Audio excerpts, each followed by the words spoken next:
আসসালামু আলাইকুম, welcome back to my another video. আজকে রান্না করতেছি গরুর মাংস, খুবই শর্টকাটভাবে এবং সিম্পল ওয়েতে রান্না করতেছি।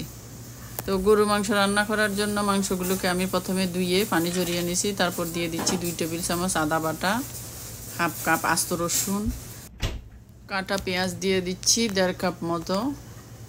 তারপরে দিয়ে দিচ্ছি পরিমাণ মতো ধনিয়ার গুঁড়া, জিরের গুঁড়া, হলুদের গুঁড়া, মরিচের গুঁড়া, গরম মশলার গুঁড়া, লবণ এবং গরম মশলা, আস্ত গরম মশলা। তারপরে দিয়ে দিচ্ছি অলিভ অয়েল। সব কিছু দিয়ে আমি খুব ভালো করে একটা কাঠির সাহায্যে ভালো করে নেড়ে চেড়ে নিচ্ছি।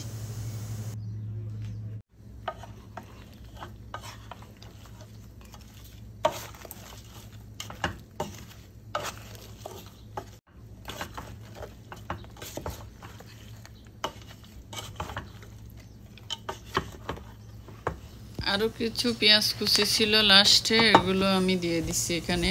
তারপর আমি আরেকটু ভালো করে নেড়ে চেড়ে দিচ্ছি। নেড়ে চেড়ে দিয়ে আমি ঢাকনা দিয়ে রান্না করব 10 মিনিট মিডিয়াম টু লো হিটে।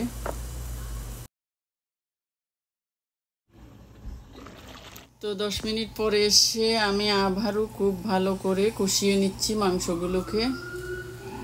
গরুর মাংস খুব ভালো করে কষাতে হয়, মাংসের গা থেকে পানি শুকিয়ে নিতে হয় কষাতে কষাতে, না হলে মাংস খেতে ভালো লাগে না আর ভালো সিদ্ধ হয় না, কেমন জানি শক্ত শক্ত থাকে। তো আবারও ঢাকনা দিয়ে আমি এখন রান্না করব 7-8 মিনিট মিডিয়াম টু লো হিটে। তারপরে একটু নেড়ে চেড়ে পানি ঢেলে দিব।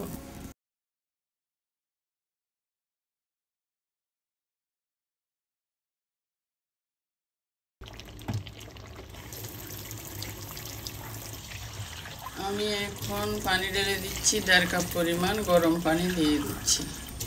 তো পানিটা দিয়ে আর একটু নেড়ে চেড়ে আমি ঢাকনা দিয়ে রান্না করব 10 থেকে 12 মিনিট মিডিয়াম টু লো হিটে।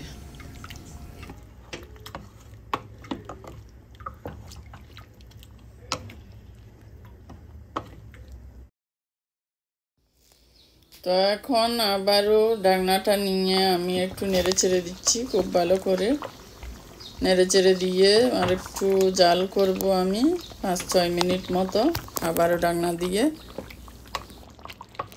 তো মাংসটা এখন রান্না করা শেষ, চুলের জালটা অফ করে দিয়ে নামিয়ে নিচ্ছি। তো এ পর্যন্ত ভালো থাকুন, সুস্থ থাকুন, আল্লাহ হাফেজ, বাই বাই।